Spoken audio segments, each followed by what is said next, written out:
केवल कहने से थोड़ी ना तुम आत्मा बन जाओगे, मैं आत्मा हूँ मैं आत्मा हूँ। ये केवल कह दिया। एक दृष्टांत चलता था कि एक बुढ़ी अम्मा थी, वो सत्संग में गई, गुरु ने बताया कि तू तो आत्मा है। बोली बड़ी अच्छी बात है, मैं तो आत्मा हूँ। घर गई, घर जाके अरे मैं तो आत्मा हूँ, मेरे से शरीर की बात नहीं करो, ये शरीर मेरे से अलग है, मैं आत्मा हूँ, ऐसा बोले। तो लोगों ने कहा कि बड़ा अच्छा ज्ञान सुन के आई है भाई हमारी अम्मा, दादी अम्मा, अच्छा ज्ञान सुन के आई है। लेकिन 3-4 दिन के बाद ही, रोज तो आत्मा हूँ बोलती थी, 3-4 दिन बाद ही अचानक उसके पेट में बहुत दर्द होने लगा। तो चिल्लाने लगी, अरे बड़ा दर्द हो रहा है, बहुत दर्द हो रहा है। तो जो बच्चे थे घर के, तो वो उसको कहते हैं, अरे दादी अम्मा तुम तो शरीर थोड़ी हो, तुम कहती हो तुम तो आत्मा हो, तो पेट में दर्द हो रहा है तो तुम चिल्ला क्यों रही हो? तो तुम तो आत्मा हो, आत्मा को दर्द थोड़ी होता है, ये तो पेट को हो रहा है दर्द, तुम्हें थोड़ी हो रहा है। बच्चों ने सुन के ज्ञान रट लिया था, बताया उसको, सुजाग किया, तो वो तो झल्ला पड़ी एकदम से। कहती है अरे वो तो गुरु ने आत्मा बताई थी, मेरे को तो दर्द हो रहा है, मैं तो बहुत परेशान हो रही हूँ, ये तो मुझे ही हो रहा है दर्द, जल्दी दवाई लाओ, डॉक्टर को दिखाओ। मतलब अधीरज हो गई एकदम से। तो सिद्धांत बताते थे गुरुजी कि आत्मा आत्मा कर रही थी, लेकिन आत्मा के बाद क्या हुआ, वो आत्मा के बदले फातिमा हो गई और फातिमा हो गई तो खातिमा हो गई बिल्कुल। मतलब अपने को आत्मा कहते कहते फिर अपने को जब परेशानी आई, कष्ट आया, तो आत्मा भूल गई। तो केवल कहने से थोड़ी तुम आत्मा बन जाते हो, रटा रटाया ज्ञान बोलते रहते हो सबको, मगर तुम्हारे अनुभव में आ जाए, तुम वास्तव में महसूस करो कि तुम आत्मा हो। तोते को राम राम रटा देते हैं, वो राम राम राम राम खूब बोलता है, लेकिन जब वो बिल्ली को देख लेता है, मान लो कमरे में बिल्ली आ जाए और तोता तो अपने पिंजरे में है, बिल्ली उसको नहीं पकड़ सकती है, उसके बावजूद भी बिल्ली को देखते ही वो राम राम तो भूल जाता है, फिर तो अपनी चीख चीख के टे टे टे टे करने लग जाता है डर के मारे। तो वो कब तक राम राम बोल रहा था, जब तक उसके सामने कोई विपरीत परिस्थिति आई नहीं थी। लेकिन जैसे ही उसके सामने विपरीत परिस्थिति आई, उसको लगा अब तो मेरे प्राण चले जाएंगे, अब तो मेरा नुकसान हो जाएगा, तो उसको राम भूल गया और वो अपनी डरने वाली अपनी बोली बोलने लगा। तो ऐसे ही केवल ज्ञान सुनते रहते हैं, लोगों को बताते भी रहते हैं, बोलते भी रहते हैं, अरे हम तो आत्मा है, तू भी आत्मा है, सब अमानत है, कुछ बना नहीं है। ज्ञान के पॉइंट्स तो आप जिसको भी चाहोगे खूब बताओगे, लेकिन जब आपके ऊपर कोई ऐसी विपरीत परिस्थिति आती है जो आपको पसंद नहीं है, जिसमें आपका नुकसान आपको दिख रहा है, सांसारिक नुकसान आपको दिख रहा है, तो जब आप ऐसा दिखाओगे तो क्या होगा, आप फिर उस समय पे आत्मा भूल जाओगे। अक्सर लोग कहते हैं ना, हमसे आत्मा भूल जाती है, परेशानी हो जाती है तो आत्मा भूल जाती है, कोई अपमान करता है तो आत्मा भूल जाती है, कोई ऐसे हानि होती है तो हमसे आत्मा भूल जाती है। तो वो तुम्हारी केवल सुनी सुनाई बात थी, लेकिन जब तुमको ये अंदर में पक्का निश्चय हो जाए कि मैं ये देह हूं ही नहीं, तीनों कालों में मैं ये देह नहीं हूं, ना पहले था, ना अभी हूं, ना आगे हूं, मैं देह हूं ही नहीं, तो फिर तुमको आत्मा याद रहेगी, तुम अपने स्वरूप में रहोगे।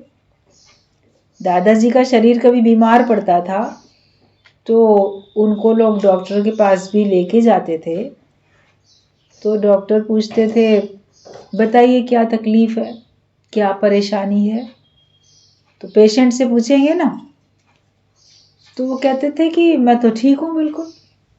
तो डॉक्टर हैरान, ठीक है तो आप आए क्यों हैं यहाँ पे, अगर आप ठीक हैं तो आप यहाँ आए क्यों? तो वो बोलते थे ये लोग ले आए हैं मेरे को, इन्हीं से पूछो। मतलब डॉक्टर को भी बहुत जल्दी बताना नहीं चाहते थे अपनी, जैसे उनकी ज्ञान की भाषा होती थी, बाकी बताने के लिए देखो ज्ञानी बताएगा ठीक है ऐसा शरीर में यहाँ दर्द है, ऐसा हो रहा है, तो अपने को उससे अलग करके बताता है। सर में दर्द है कि पेट में दर्द है या ये परेशानी वो परेशानी, वो मैं उसको जोड़ के नहीं बताता। जैसे किसी और की बात बताते हैं ना, उसको ये दिक्कत है, तो ज्ञानी अपने शरीर की बात भी अगर करता है डॉक्टर से, तो ये अंदर से मान के करता है कि जैसे शरीर मेरे से अलग है और इसमें ये समस्या है, इसके समस्या के समाधान के लिए हम डॉक्टर के पास आए। साक्षी दृष्टा होकर रहता है वो हर समय पे, तो वो आत्मिक निश्चय है पक्का। तो दादाजी तो जैसे हंस के बात कर लिया करते थे, फिर पूछता था तो बताते भी होंगे कि हाँ ऐसा वैसा, बाकी जो उनके साथ रहते हैं उनको ही पता चलता है कि इनको ये तकलीफ हो रही है, मगर वो अपने में नहीं मानते थे। तो वो है कि हम आत्मा अपने को पक्का करके बैठते हैं कि हम अपने में नहीं मानते हैं, मेरे अंदर ये समस्या है, मेरे अंदर ये परेशानी है, हम अपने में नहीं मानते ये बात। ये जानते हैं कि शरीर में है। अब उसको अगर मान लो दृष्टांत में था कि उसके पेट में दर्द हुआ तो अरे मुझे दर्द है, मुझे दर्द है, तो परेशान हो गई ना, विचलित हो गई। तो आत्मा बोल रही थी मगर आत्मा से फिर देह में आ गई, और जो जीव भाव में आएगा, देह में आएगा, तो वो नष्ट भी होएगा, समाप्त भी हो जाएगा एक दिन। लेकिन जो अपने को हमेशा ब्रह्माकार वृत्ति में रखेगा तो उसका तो अंत कभी होने वाला है ही नहीं, वो तो कभी समाप्त होगा ही नहीं, क्योंकि मैं न मरबो मरबो संसार मोहे मिलियो है जियावन हार। हम कभी नष्ट होने वाले हैं ही नहीं, आत्मा कभी नष्ट थोड़ी होती, शरीर नष्ट होते। शरीर के नष्ट होने से मेरा नाश थोड़ी होता है, ये बात पक्की करो। तो केवल बोलने तक नहीं, अरे हम तो भगवान हैं, हम तो ब्रह्म हैं, हम तो आत्मा हैं, लेकिन जरा कोई विपरीत परिस्थिति आए तो तुम मन में मुख से बोलोगे या मन में हाय हाय करोगे। मान लो आप किसी भय के कारण से मुख से ना भी बोलो, दिखावे में आप अपने को बाहर से नॉर्मल भी दिखा लो, मगर तुम्हारे अंदर क्या चल रहा है वो तो तुम ही जानते कि तुम्हारे अंदर कोई दिक्कत है, कोई परेशानी है, तुम्हारे अंदर क्या चल रहा है। ऊपर से आप बिल्कुल अपने को नॉर्मल भी महसूस करा सकते हो, दूसरों को आपके चेहरे से नहीं पता चलेगा। आपको दर्द है या आपके मन में कोई कष्ट है तो आप फेस पे नहीं भी आने दोगे, भावनाओं पे नियंत्रण रख सकते हो, लेकिन आपके अंदर क्या चल रहा है वो तो उसके तो साक्षी तुम खुद हो। तो अपने अंदर मन में टटोल के देखो, वहां पे शांति है, वहां पे जगत की प्रलय हो गई। अगर अंदर हमारे जगत की प्रलय हो चुकी है तो मन में शांति है। फिर बाहर से हाय हाय करता हुआ आपका शरीर, आपकी आवाज आ भी रही है, बहुत कष्ट है, बहुत परेशानी है शरीर में, तो आपके मुख से आवाज निकल भी रही है, चीख निकल जा रही है, हाय हाय निकल रही है। या कभी परिस्थिति इतनी खराब आ जाती है कि आपका मन इतना दुख जाता है कि आपकी आंखों से आंसू आ जाते हैं, थोड़ा सा होठों पे शिकायत भी आ जाती है। जब अति हो जाती है तो आपकी आंखों में आंसू और शिकायत ये दिखती है, लेकिन उसके बावजूद भी अगर आप आत्मिक निश्चय में हो तो आप अंदर से स्थिर शांत हो। वो एकदम से हुआ, एकदम से आंखों में आंसू आ गए, एकदम से कुछ बोल दिया, मगर फिर आप तुरंत अपने सच्चे स्वरूप में भी आ जाते हो।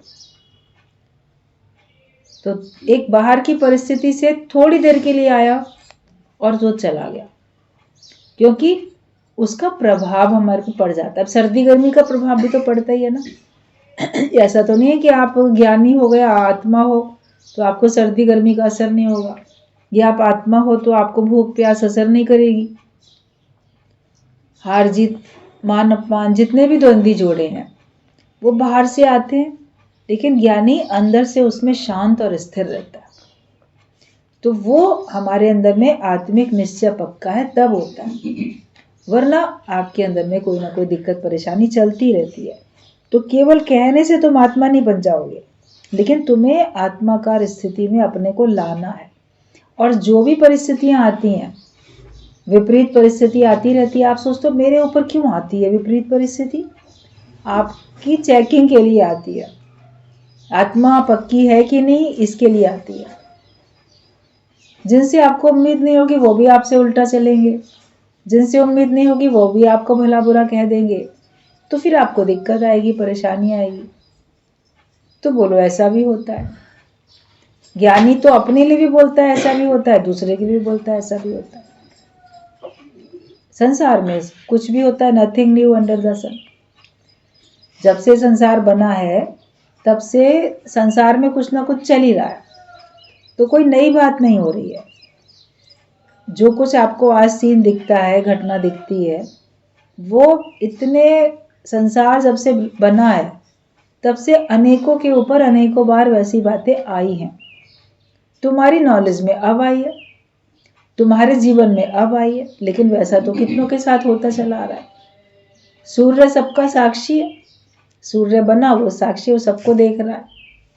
तभी बोला गया नथिंग न्यू अंडर द सन। सूर्य के नीचे कोई नई बात नहीं हो रही है, हमारे लिए नई बात हो रही है, नई घटना हो रही है।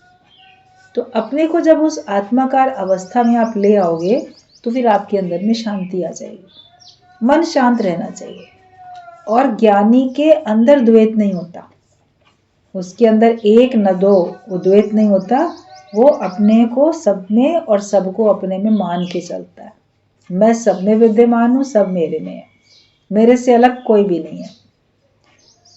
कभी अपने को भी तो बोल देते हो, मैं कितनी पागल हूँ, मैं कैसे बेवकूफ़ हूँ, मेरे से गलती हो गई, अच्छा मुझे अब से नहीं करना है। अपने को भी तो आप सुधारते हो, अपने को भी तो आप सजेशन देते ही हो।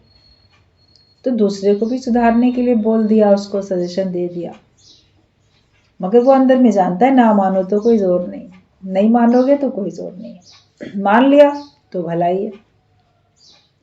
कहते मानो तो भी आप है, ना मानो तो भी आप। मतलब अगर तुम मान लो कि तुम आत्मा हो, तुम भगवान हो, तो भी भगवान ही है, ना मानो तो भी आप है। तुम नहीं मानोगे तो भी तुम भगवान ही हो, आत्मा ही हो। तुम्हारे मानने ना मानने से क्या होता है? तो बोला मानो तो भी आप है, ना मानो तो भी आप, पर ना मानने से सहोगे अनेक संताप। अगर तुम नहीं मानोगे तो आपको अनेक संताप सहने पड़ेंगे, अनेक प्रकार के कष्ट आपको अंदर में अनुभव होने लगेंगे। मान लोगे अपने को आत्मा, अपने को ब्रह्म, तो आप संताप से बच जाओगे, न दुनिया के तापों से बच गए हो, आप बच जाओगे तापों से। तो गुरु की बात मान लेने में ही तो भलाई है, उसी में तो हमारा सुख है। तो बात मानते चलो। मिले मिलिया ना मिले, जे मिले मिलिया होए, अंतर आत्म जे मिले तो मिलिया कहिए सोए। आप बाहर से सत्संग में आए, बैठे, मिले, लेकिन अंतर आत्मा से अगर आप ज्ञान को पक्का नहीं करते, अंतर आत्मा से अगर आप भगवान से नहीं मिलते, तो आपका बाहर का मिलना व्यर्थ है। आप किसी से बाहर से मुलाकात करते हो, हम ना फलाने से मिल के आए, तो केवल आप उसको ऐसे देख के बातचीत करके आए, लेकिन उसके विचार तुम्हारे विचार मिले, तुम अंदर आत्मा से उससे मिले। शरीर से तो आप मिलके चले आए, हमने उसको देख लिया, बात कर ली, चले आए, मगर आत्मिक भाव से तुम मिलो कि हम उस सच्चे स्वरूप का दीदार करके आए। जब अंतर आत्मा से हम मिलते हैं तो वो मिलन कहा जाता है। तो भगवान को बाहर से मूर्ति में, मंदिर में देख के चले आते हैं, लेकिन जब तुम अंतर आत्मा से वो और मैं एक है समझ लेते हो, उसका आप साक्षात्कार कर लेते हो, तब वो मिलना सच्चा मिलना होता है। क्योंकि तभी तो आपका योग लगेगा, तब आप ऐसे मिलोगे कि अब उसमें जुदाई नहीं है। ऐसे बाहर से मिलने में तो अभी मिले फिर बिछड़े, संयोग वियोग लगा रहता है। लेकिन जब भगवान से अंतर आत्मा से हम मिल जाते हैं तो हमारा योग ऐसा लगता है कि फिर हम उससे कभी अलग नहीं होते, उसमें फिर वियोग नहीं है, योग ही हो गया उसमें। वो तभी बोला गया कि अंतर आत्म जे मिले तो मिलिया कहिए सोए। तब बोलो कि हम मिले। आज मिले फिर कल अलग हो गए, फिर विचार अलग हो गए, फिर मिल गए फिर हो गए, ये चलता रहता है संसार में। तो भगवान से भी इसी प्रकार का खेल करते रहते हो। लेकिन ज्ञान पक्का होते होते फिर आपका एक निश्चय हो जाता है कि वाकई मैं उसमें विलीन हो चुका हूँ, वो मेरे में है, मैं उसमें हूँ, अब हम कभी अलग हैं ही नहीं। द्वैत का पूरा नाश हो जाता है ज्ञानी के लिए। मन की मौन तुम्हें भगवान बनाती है और मुख की मौन तुम्हें देवता बनाती है। जब बाहर से चुप करेगा तो अंदर को जानेगा। ज्ञानी से कहीं से भी बोलो, कैसी भी कोई बात करेगा तो वो आत्मा की ही बात सुनाएगा। ज्ञानी से कोई कहीं से भी बोले, कैसी भी बात करे, वो तो उसको ज्ञान की बात बताएगा, आत्मा की बात बताएगा।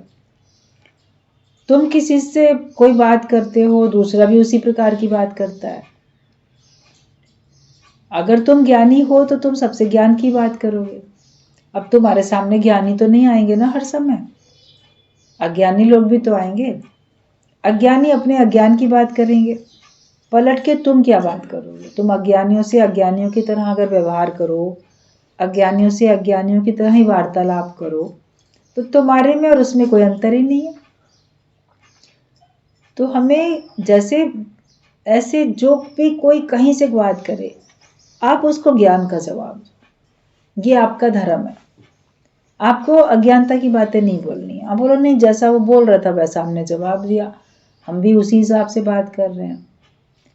तो आप अपने हिसाब से क्यों नहीं बात करते? उसका स्टेशन चेंज क्यों नहीं करते? चैनल चेंज कर दो उसका, वो कहीं से भी बोले। अर्जुन ने तो जो बात बोली पहले अध्याय में, तो भगवान ने क्या किया? उसके जैसा बन के उसको जवाब दिए क्या? सबसे पहले आत्मा की बात बताई। दूसरा अध्याय देखो, पूरा पढ़ो, आत्मा की बात बताई। फिर उसकी बात समझाने के लिए पूरे 18 अध्याय में पता नहीं क्या क्या, कितना कितना ज्ञान बताया, सब कुछ बताया। मगर किसी ने सांसारिक बात की तो उसका जो हल था, उस कष्ट से उसको छुड़ाने के लिए उन्होंने ज्ञान ही तो दिया ना। तो तुम भी किसी को उसके कष्ट से छुड़ाने के लिए आत्मा का ज्ञान ही दो ना, जो भगवान ने दिया था।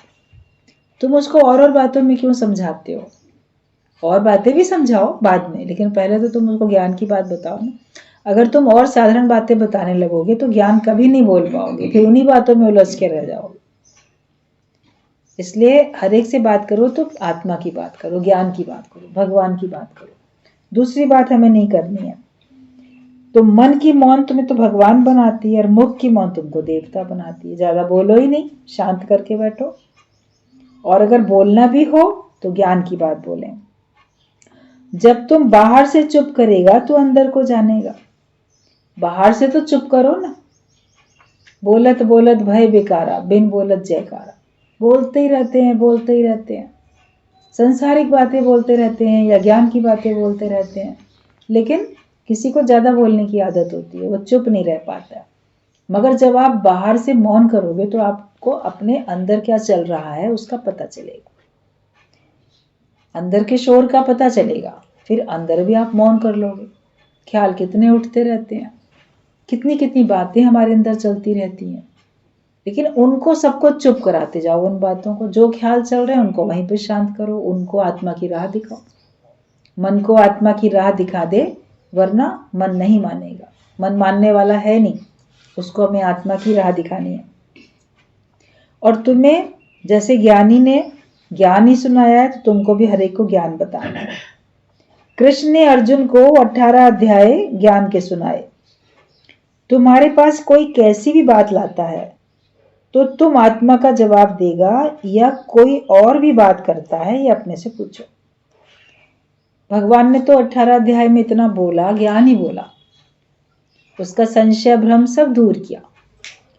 तुम्हारे पास लोग आते हैं, बात करते हैं, तो तुम उनको कितनी ज्ञान की बात बोलते हो? जैसे में तैसे हाँ हूं करके अब चुप मत बैठ जाओ। बोले वो सुनते ही नहीं, उनको इंटरेस्ट ही नहीं, इसलिए हम सुनाते भी नहीं। उनको सुनने में इंटरेस्ट नहीं है तो तुम सुनाते नहीं हो। क्या तुम्हें अज्ञान सुनने में इंटरेस्ट है, जो वो तुमको अज्ञान सुना रहे हैं? तुम अगर सुन रहे हो उसका मतलब तुम्हें इंटरेस्ट है, तभी तो सुन रहे हो। आप अगर उसको पहले ही बता दो, देखो मुझे इन सब बातों में बिल्कुल भी रुचि नहीं है, मैं नहीं सुनूंगा ये बात, तो वो आपसे बात करना बंद कर देगा। आप भी तो रस ले लेके सुनते हो जगत के वो लोगों से जगत की बातें, और जो जितना सुनता रहता है लोग उसको उतना सुनाते भी रहते हैं। गुरुजी एग्जाम्पल देते थे कि जहाँ पे कूड़ा पड़ा होता है वहीं पे लोग और कूड़ा डाल जाते हैं। आप पूरे घर में देखो, सब तरफ बिल्कुल साफ है, कहीं कूड़ा नहीं है। किसी के घर में आप गए हो तो आपको लगेगा ये कागज़, ये रैपर मैं कहाँ डालूं, ऐसे तो नहीं फेंक दोगे। फिर जहाँ देखोगे जहाँ डस्टबिन है, जहाँ कूड़ा है, वहाँ डाल दोगे। सड़क पे भी निकल के जा रहे हो तो आप देखोगे बिल्कुल झाड़ू लगी हुई, साफ है, लेकिन जहाँ कहीं पहले से ही कूड़ा पड़ा हुआ है तो आपको भी वहाँ डालने में संकोच नहीं लगता है, अभी वहीं डाल देते। घर में भी अगर आप किसी के देखोगे यहाँ छिलके पड़े हैं, यहाँ कुछ पड़ा है, तो आप भी वहीं फेंक दोगे कि हाँ यहाँ तो पहले से ही कूड़ा पड़ा हुआ है। तो तुम्हारे अंदर जगत का कूड़ा पड़ा है, तो लोग बाहर से जगत की बातें तुमको सुना के जाते हैं। लेकिन जब तुम्हारे अंदर बिल्कुल सफाई होगी, मन अपने की करो सफाई, जब तुम्हारे अंदर बिल्कुल सफाई होगी तो कोई अज्ञानता की बात तुमसे कर नहीं पाएगा। और अगर करता है तो आप ज्ञान का जवाब दो ना, तो वो करना बंद कर देगा। भगवान ने ज्ञान का जवाब दिया तो अर्जुन ने फिर दूसरी बातें थोड़ी की, फिर ज्ञान से संबंधित ही तो पूछता चला गया। थोड़ी समझदारी रखो, ये नहीं कि साधों में सन्मुख पंचों में पूरे, जहां जैसे बैठे उनके जैसे बन के बैठ जाते हो। सत्संग में बैठे तो बहुत सत्संगी बन के दिखाओगे, संसार वालों के बीच में बैठे तो सांसारिक बन के दिखाओगे। लेकिन तुम हर जगह पे एक से ही रहो ना। फूल होता है उसको कहीं भी रख दो, वो अपनी वही सुगंध देता है। ये थोड़ी कि मंदिर में गया तो ज्यादा सुगंध दूंगा, घर में गया तो कम दूंगा, मुर्दे के ऊपर रख दिया तो बिल्कुल नहीं दूंगा, ऐसे बोलता है क्या फूल? उसकी तो सुगंध सब जगह एक सी रहती है। तो तुम्हारी ज्ञान की सुगंध हमेशा फैलनी चाहिए। कहीं ज्ञान बोलोगे, कहीं अज्ञान बोलोगे, तो फूल कहीं सुगंध कहीं दुर्गंध थोड़ी देता है। सीखो, हर एक से सीखो।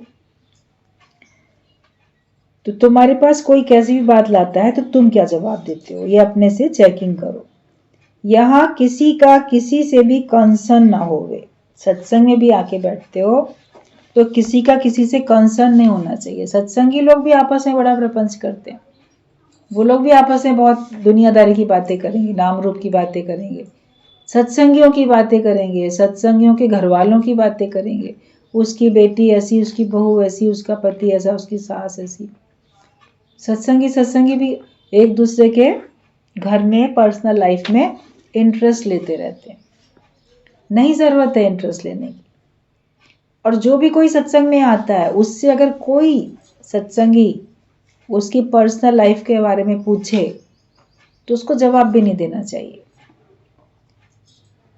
लिहाज में क्यों बताते हो अपनी घर की बातें किसी को भी? कोई पूछता है आपसे, आप उसको सिर्फ एक जवाब दो कि जो मेरे बारे में पूछ रहे हो ना मेरे से, ये मेरे गुरु को पता है, उनसे पूछ लो मेरे बारे में ये बात। इतना जवाब दे के देखो, आगे उसकी हिम्मत नहीं पड़ेगी तुमसे बात करने की। और गुरु से पूछने आएगा क्या वो तुम्हारी पर्सनल लाइफ की बातें? आएगा तो गुरु तो बैठा है उसको सुधारने के लिए, बिल्कुल कि तो तेरा की भाई, तुम्हारा क्या मतलब, तुम अपने काम से काम रखो। वरना हर एक दूसरे की बातों में इंटरेस्ट लेता है, एक दूसरे की लाइफ में झांकने की कोशिश करता है और उन्हीं बातों में पड़े रहते हैं। तो यहाँ एक दूसरे का किसी से कोई कंसर्न नहीं होना चाहिए। बेवास्ते होके यहाँ भी चलो, वास्ता रखो तो केवल ज्ञान का वास्ता रखो। आपस में बात करो तो केवल ज्ञान की बात करो। दूसरी बात, एक अंदर में संकल्प ले लो, कसम उठा लो कि हमको सांसारिक बातें करनी ही नहीं है। किसी के साथ भी आप ज्ञान की ही चर्चा करो, पॉइंट्स की चर्चा करो, दृष्टांत की चर्चा करो। कोई भजन के बारे में पूछो, भजन का अर्थ पूछो या तर्ज पूछो, कैसे हम सत्संग में अपनी उन्नति करें, कैसे सत्संग की उन्नति हो, इस बारे में बात करके आगे अपनी उन्नति करो। दूसरी बातों को बिल्कुल नो करते जाओ। आत्मा के बिना हर बात को दिल से इनकार करते चले जाओ कि जो बात ज्ञान की है वो मुझे स्वीकार है, जो अज्ञानता की बात है उसको मैं इनकार करते जा रहा हूँ, मेरा उससे कोई मतलब नहीं है। तो यहाँ किसी का किसी से भी कंसर्न ना होए। सचमुच आत्मा में टिकना है, केवल कहना नहीं है, सचमुच आत्मा में टिकना है। तेरा आनंद तेरी शक्ल से प्रकट होना चाहिए। जो तुम्हारा अंदर का आनंद है तुम्हारे चेहरे से दिखना चाहिए ना। आप चेहरे से तो उदास मायूस दिख रहे हो, या चेहरे से आप बड़े दुखी या क्रोधी कुछ ऐसे दिख रहे हो, फिर बोलो नहीं नहीं हम तो आत्मा है, हाँ हमारे अंदर है आत्मा का आनंद। तो तुम्हारे चेहरे से दिख नहीं, न तुम्हारी बोली से दिखता है, न चेहरे से दिखता है, न हाव भाव से दिखता है। तो तुम्हारे चेहरे से भी आत्मा का आनंद एकदम झलकना चाहिए ना। जब अंदर होगा तुम्हारा चेहरा चमकता हुआ लगेगा, वरना तुम्हारे चेहरे पे जैसे राख पड़ जाती है, एकदम खराब हो जाता है चेहरा। तुम कोई भी खबर सुनते हो तो एकदम से हाँ करते हो कि हाँ ऐसा हो गया। तेरा जैसा जैसे हार्ट फेल हो जाता है, मतलब कोई भी खबर ऐसी सुनोगे अचानक किसी के बारे में, एकदम सकते में आ जाओगे, अरे ऐसा हो गया, तो लगेगा तुम्हारा ही हार्ट सिंक कर रहा है, तुम्हारा ही हार्ट ना फेल हो जाए कहीं। इतना सत्य समझ के हम किसी भी घटना को सुनते हैं। कोई भी बात को सुनो तो धीरज के साथ सुनो, अंदर में मिथ्या भाव से सुनो कि ये मुझे संसार की बातें तो बता रहा है, जगत तो मिथ्या है तो जगत की बातें भी मिथ्या है। सत्य तो केवल एक परमात्मा है, सत्य तो केवल एक ब्रह्म है, दूसरी तो कोई बात है ही नहीं। तो आत्माकार माया की खबर भी धीरज से सुनता है। ज्ञानी पहले ही अपने को तैयार कर लेता है कि हर दुख के लिए, तो भगवान उसे क्या दुख भेजेगा जब आपने पहले ही अपने को हर दुख के लिए तैयार कर दिया। भगवान के पास ज्यादा दुख नहीं है, 5-6 तरह के दुख हैं बस। ज्ञान से उन सब की हम पहले ही तैयारी कर लेते हैं। ज्यादा में ज्यादा भगवान क्या करेगा, मृत्यु होएगी, मौत का दुख है ना भगवान के पास। तुम दुनिया से जाओगे या तुम्हारे वाले कोई दुनिया से जाएंगे, तो मृत्यु के लिए ज्ञानी पहले ही तैयार रहता है कि वो तो अवश्य होने वाली बात है, इसको आप कोई रोक नहीं सकता, ये बिना उपाय वाली बात है। जिसकी जितनी चाबी भरी है उतना वो खिलौना नाच रहा है। ज्ञान पक्का कर लेते हो कि वो तो आनी है एक दिन, शरीर पे तो आएगी आएगी। मौत पक्की कर ली तो फिर क्या परेशानी है। एक दुख मौत का होता है, दूसरा दुख गरीबी का होता है। बहुत गरीब हूं, पैसा नहीं है, खाएं कहाँ से, बच्चों को कहाँ से खिलाएं, भूखे मर रहे हैं। तो गरीबी के लिए भी ज्ञानी तैयार रहता है। ज्यादा में ज्यादा क्या होगा, राजा से हम रंक बन जाएंगे। राजा हरिश्चंद्र था तो उसको तो कहाँ शमशान में जाके नौकरी करनी पड़ी, बना गरीब की नहीं बना। तो बोला कोई बात नहीं, जहां जिस हाल में जिस चाल में भगवान रखे वहां पे हम वाह वाह करके चलते हैं। कितना भी कुछ हो जाएगा, आप कुछ तो ईमानदारी से अपनी दाल रोटी कमा ही सकते हो, भीख मांगने की भी जरूरत नहीं है। आप कुछ भी छोटा मोटा काम कर सकते हो। आप कहीं से थोक में सामान लाके रिटेल में दूसरी दुकान में दे सकते हो, आपको उसी में भी बीच में कुछ प्रॉफिट मिल जाएगा। कुछ नहीं है, आप अपने हाथ पैरों से अगर आपके सही सलामत हैं तो उनसे भी काम कर सकते हो, अच्छी सलाह भी दे सकते हो, किसी को कुछ तो कर ही सकते हो जिससे कि आपकी कुछ अर्निंग हो जाए। ऐसा नहीं कि नहीं हो सकती, आपकी अर्निंग हो सकती है। और वह गरीबी ठीक है, अमीरी के दिन देखे हैं तो अब गरीबी भी देख ले, जैसा भगवान दिखाए। गरीबी से ज्ञानी घबराता नहीं है। यह दुख होता है अपमान का, मेरा बड़ा अपमान हुआ, झूठा कलंक लग गया, या दूसरे के कारण से मेरी निगाह नीची हो गई। बच्चे गलत रास्ते पे चले, माँ बाप की निगाह नीची। तो ज्ञानी इसके लिए तैयार रहता है कि हर एक का कर्म उसके साथ है, जो जैसा करेगा वैसा भरेगा। हम अपने को क्यों इन्वॉल्व करते हैं उसमें। तो अपमान भी किसका, जब मेरे अंदर भगवान विद्यमान है, मैं गलत काम करता ही नहीं, तो ये भगवान की मर्जी से अपमान हो रहा है। जो तेरी मर्जी वो मुझे स्वीकार है। जब सब कुछ मालिक है तेरा, तो अपमान मान भी है तेरा। तो अपमान के लिए भी ज्ञानी तैयार रहता है। अब सीता की तो अग्नि परीक्षा भी हो गई, तो भी उसके ऊपर कलंक लगा कि नहीं लगा। तो दुनिया में ऐसा होता रहता है। गुरु बोलते थे कि सीता और मीरा जैसे कष्ट तो तुमको नहीं मिले हैं ना। सीता के ऊपर कितने कष्ट आए, मीरा के ऊपर कितने कष्ट आए, मगर वो तो भगवान के ध्यान में ही रही, भगवान की भक्ति में ही रही। तो अपमान को भी ज्ञानी स्वीकार कर लेता है। और होता है बीमारी, ये आपका शरीर बीमार पड़ेगा या दूसरे का बीमार पड़ेगा, तो वो अवस्था है, लेन देन है, हिसाब किताब है। डॉक्टर के साथ दवाइयों का, इसका उसका सबका लेन देन हिसाब किताब है। तो यही तो 4-5 प्रकार के दुख हैं। कोई पूछता नहीं, कोई ध्यान नहीं देता। आप सबको खुद ही पूछ लो, कोई आप पे ध्यान नहीं देता, आप ध्यान दे लो दूसरे पे। और तुम्हें संसार से मतलब क्या, तुम्हें भगवान से मतलब होना चाहिए। तो जो भी 4-5 प्रकार के हैं दुख, इसी से मिलता जुलता कोई आपके जीवन में आएगा, वो भी अगर आपकी प्रारब्ध में होगा तो, वरना नहीं आए। आए अकेले हो दुनिया में, जाओगे भी अकेले। कोई झमेला बना लेता है, किसी का बन जाता है, किसी का नहीं बन पाता है, कोई झमेले से छूट जाता है, कोई झमेले में उलझ के रह जाता है। अज्ञानता में तो यही होता रहता है। तो हम अपने आप में स्थिर क्यों नहीं रहते हैं। तो ज्ञानी अपने को पहले से ही तैयार कर लेता है हर दुख के लिए। तो फिर भगवान उसे क्या दुख भेजेगा, दुख भेजेगा भी तो उसको दुख असर ही नहीं करेंगे। तुम चिढ़ता है तो दुनिया तुमको चिढ़ाती है। जो क्रिटिसाइज करता है अगर कोई, तो तुम चिढ़ते क्यों हो। सब तुम्हें आजमा के थक जाएंगे। तुम जिस बात में चिढ़ते हो, परिस्थिति वही तुम्हारे सामने आती है।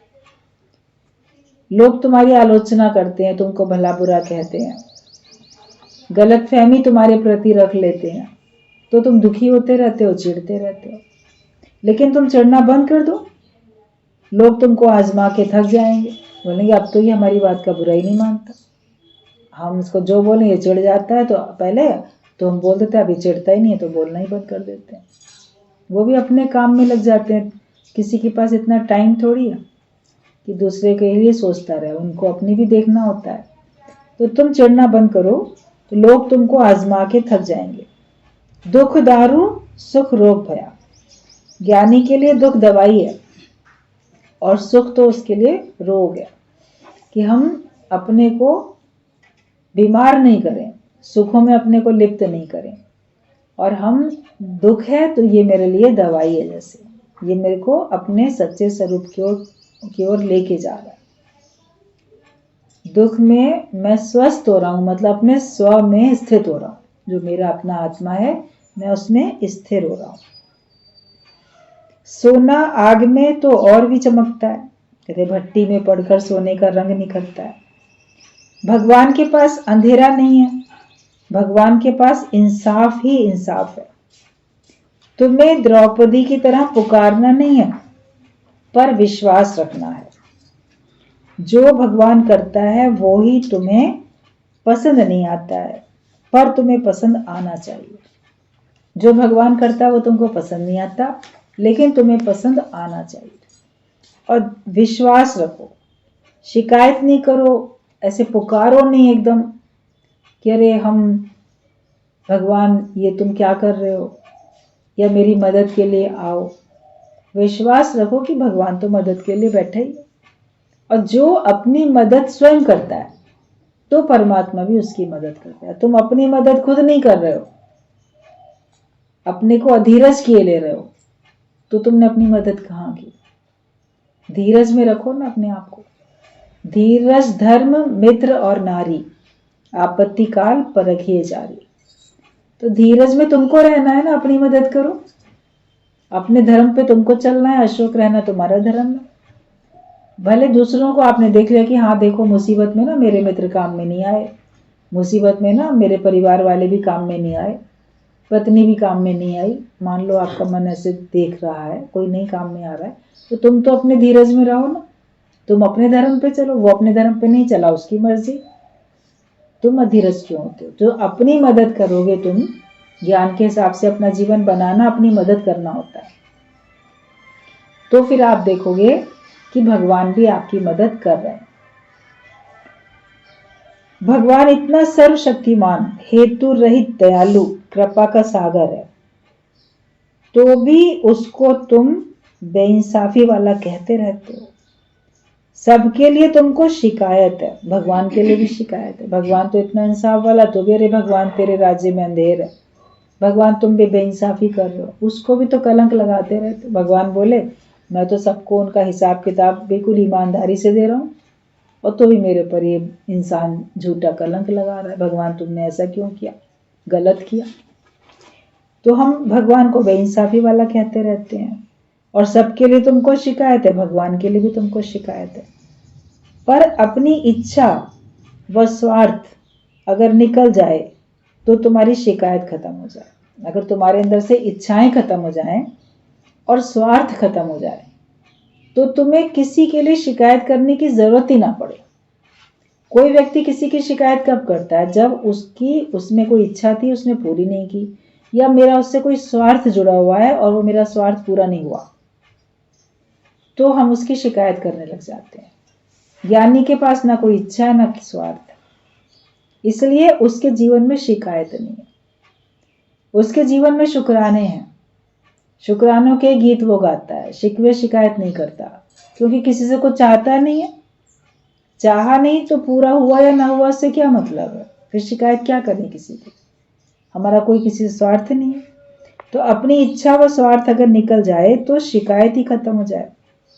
कोई रॉन्ग व राइट भी नहीं दिखेगा, ये सही है ये गलत है वो भी तुमको फिर नहीं दिखेगा, अगर तुम्हारे अंदर में इच्छा नहीं है, स्वार्थ नहीं है। मेरा व तेरा खत्म करके आत्माकार दृष्टि रखो। द्वैत का धुआं अपना आप देखो, द्वैत का धुआं हटा दो और अपना आप करके देखो। सेल्फ रियलाइजेशन करो। जो भी तमाशा, तमाशबीन, खिलाड़ी, सब मैं ही तो हूं। जगत में पूरा तमाशा हो रहा है, उसमें कुछ लोग तो तमाशा कर रहे हैं और कुछ तमाशा देख रहे हैं। तमाशबीन खेल चल रहा है, कोई लोग उसमें एक्टिंग कर रहे हैं, कोई लोग देख रहे हैं। सड़क पे भी कोई लड़ाई झगड़ा हो रहा है, दो लोग लड़ाई झगड़ा कर रहे हैं, घेरा बना के लोग देख रहे हैं। तमाशबीन भी तो होते हैं तमाशा देखने वाले। लेकिन तुम बोलो कि खेल भी, खिलाड़ी भी, तमाशा देखने वाला भी सब मैं ही बनाऊं, मैं ही हूं। तुम्हारे अंदर से द्वैत खत्म हो जाए कि तमाशा, तमाशबीन और खिलाड़ी सब मैं ही तो हूं। तुम जगत का दृष्टा बनोगे तो उसका दुख सुख तुम्हें लगेगा, लेकिन दृष्टा तुम आत्मा के बनो। जगत के भी बन जाते हो ना, हमने देखा, हमने ऐसा देखा, हमने वैसा, तो हम और जगत सत्य है तुम्हारा, तो तुम उसके भी जैसे सत्य उसको देख के तुम दुखी सुखी होने लग जाते हो। लेकिन सब मैं ही तो बना हूं, द्वैत है ही नहीं, तो हमें किस बात का दुख है? उसने ऐसा कहा, उसने ऐसा किया, तो फिर आपको दुख सुख है। लेकिन मैं ही मैं हूं सर्वत्र, तो कहें किससे? जब मैं ही हूं तो मैं किसको कहूं और क्या कहूं? तो हमको अगर वैसे देखना है तो दृष्टा बन के रहना है। लेकिन शुरू में जब बात होती है तो दृष्टा भी बनो, मगर बाद में बात एंड में तुम्हारी स्थिति गुरु ये बना के देते हैं कि तुम आत्मा के दृष्टा बनो। जैसे पहले पिक्चर देखते हैं तो सत्य समझ के देखते हैं, तो उसको खेल करके देखो, मिथ्या है, ये चल रहा है, मैं अलग देख रहा हूं। लेकिन पिक्चर भी दिख ही रही है ना, उसमें भी थोड़ा बहुत तो असर हो ही रहा है। पिक्चर देखते हुए भी आप पर्दे के दृष्टा बनो। ये स्थिति गुरु हमारी बनाना चाहता है कि तुमको आत्मा ही आत्मा सर्वत्र दिखे, तब तुम्हारे लिए सदा के लिए जगत की प्रलय हो जाएगी कि अब जगत है ही नहीं। क्योंकि आप पिक्चर भी देख रहे हो तो जगत है, उसकी पिक्चर देख रहे हो, भले झूठी है, दिखती तो है ना, लेकिन अब आपको ये लगेगा कि कोई पिक्चर भी नहीं हो रही है, दूसरा कुछ है ही नहीं, कुछ खेल चल ही नहीं रहा है।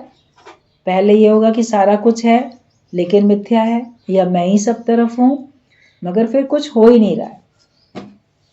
सब जगह स्थिरता है, चारों तरफ शांति शांति है, कुछ हो ही नहीं रहा है। हर जगह एक ही ब्रह्म है, ब्रह्म ही ब्रह्म हर जगह समाया, तिससे बिना कुछ नजर ना आया। ब्रह्म के अलावा कुछ नजर ही नहीं आता, तो फिर आप दुख सुख से ऊपर उठ जाते हो। वाणी गुरु जी की आज इस पत्र की पूरी हो गई।